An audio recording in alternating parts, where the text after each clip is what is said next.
Olá pessoal, sou Cleidiana Ramos, sou jornalista, doutora em antropologia e produzo conteúdo de memória para os canais do Grupo à Tarde. Eu sou Priscila Dória, jornalista e repórter do Grupo à Tarde. Nós estamos aqui na seção Mídia e Memória do Projeto REC. Nessa seção a gente discute, a partir de peças que formam o acervo aqui do Setor à Tarde, reportagens, fotografias, o tema que geralmente está relacionado à edição aqui do REC, e hoje a gente está falando dos direitos da longa luta das trabalhadoras e trabalhadores domésticos. A gente está com uma presença muito especial aqui, que é a Creuza Oliveira, uma importante ativista desse movimento no Brasil, na América Latina, passagem por sindicato, pela Federação Nacional, das Trabalhadoras Domésticas. Então a gente vai começar aqui, Creuza. Tudo bem, né? Tudo bem, e muito bem, muito obrigado pelo esse convite de estar aqui com vocês. Tá preparada? A gente costuma fazer aqui uma viagem pela memória, tá?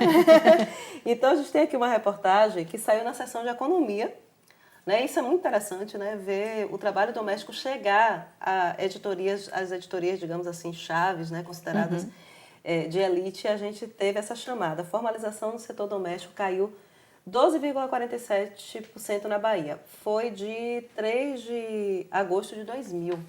Essa reportagem. Então, qual foi esse contexto, Creuza, de ter essa queda na formalização do trabalho doméstico naquele período? Na verdade, a formalização das trabalhadoras domésticas nunca foi positivo. Na verdade, a gente sempre teve dificuldade de ter essa formalização acima, com visibilidade, a gente ver e se alegrar.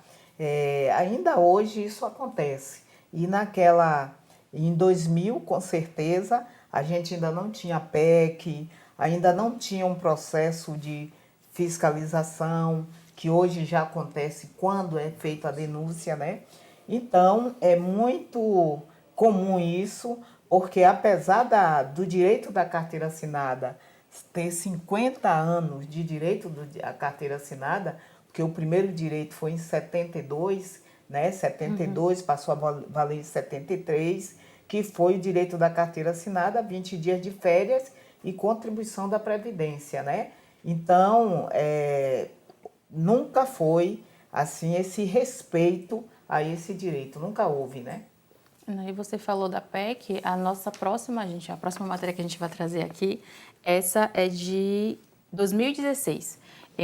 O título diz o seguinte: após um ano de PEC, domésticas ainda lutam por igualdade. Quase 80% das trabalhadoras do Nordeste permanecem na informalidade.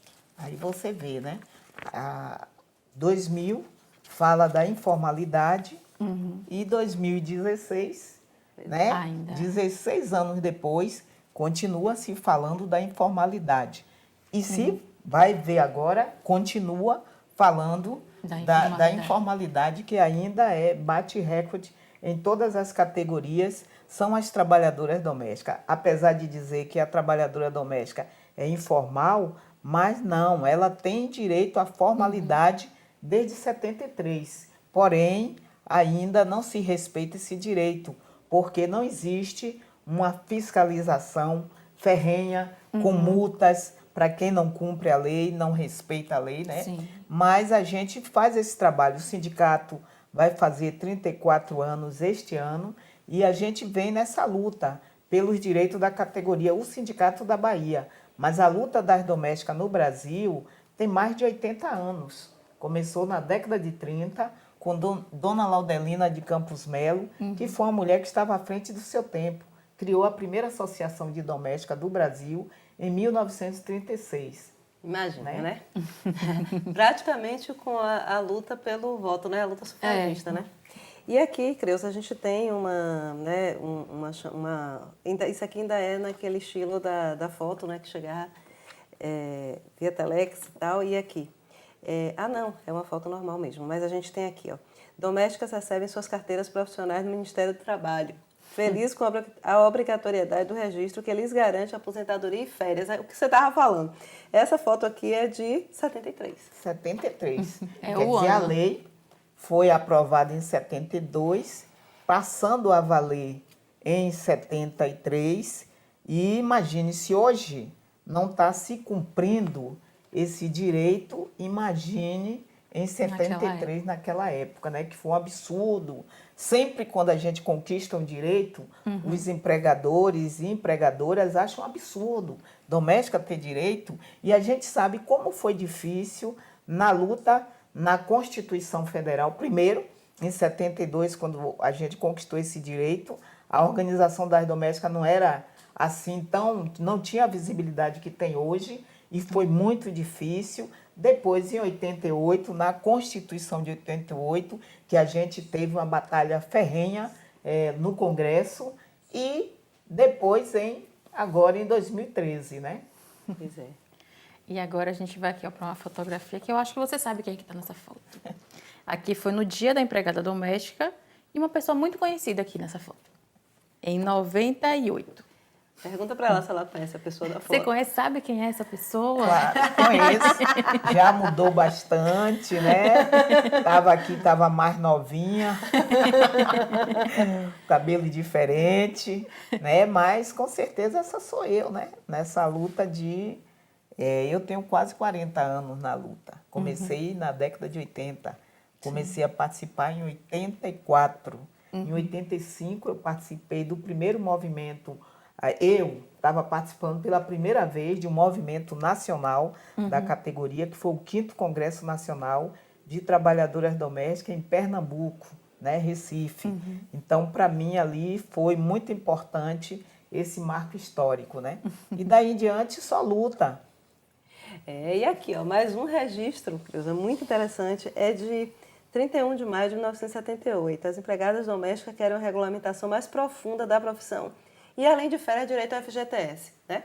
Então, aquela luta, né, de recente, né? Mas já está aí o FGTS. Com certeza. Essa foto aqui, ela parece que é o sindicato. É um sindicato... Sindicato não, que não era sindicato, era associação. Porque primeiro a gente começou como associação, grupos, depois associação, e depois de associação... foi que veio o direito de se organizar em sindicato em 88. Né? Então, aqui, essa foto ou é de uma associação ou é de uma agência de emprego. Sim. Que a gente sempre trata a agência de emprego como um navio negreiro das nossas mulheres negras, né? Porque elas, como é que diz? Elas eram encaminhadas sem nenhum tipo de proteção. Exato, sem nenhum tipo de proteção, como até hoje ainda são encaminhadas de agência para os lares, para trabalhar nas residências, e não tem nenhuma garantia dos seus direitos, apesar de já ter direitos garantidos, né? Pois é, gente. Olha, daqui a pouquinho, né, a gente vai estar comemorando o Dia Internacional da Mulher e aqui fazer esse registro de que o trabalho doméstico, né? E são mulheres, né, Creuza? Sim, na uma sua parte maioria. Significativa, né? Embora outras profissões, né, sejam relacionadas, mas mulheres são a maioria e assim, né? A gente comemora o Dia Internacional da Mulher, as várias conquistas das mulheres. Sim, mas sem essas mulheres trabalhadoras domésticas, praticamente todos os países da América Latina, nós mulheres não estaríamos no mercado de trabalho, porque são elas que ficam na retaguarda, né, Creuza, das outras mulheres. É verdade, as trabalhadoras domésticas, elas tiveram um papel fundamental na emancipação das outras mulheres, das mulheres brancas, né? Porque enquanto elas estão lá cuidando dos filhos, dessas mulheres, das casas, para que essas outras mulheres possam sair para fazer faculdade, para trabalhar em outros espaços que não doméstico, tem uma mulher negra que está lá dentro daquela casa, cuidando de todos os bens, né? Administrando a casa. Administrando a casa, né? Então, e não é reconhecida por essa função, né? Olha só, gente, aqui nos canais do Grupo à Tarde sempre tem informação qualificada. Fiquem ligadas, fiquem ligados. Mais uma vez, gente, muito obrigada e até a próxima.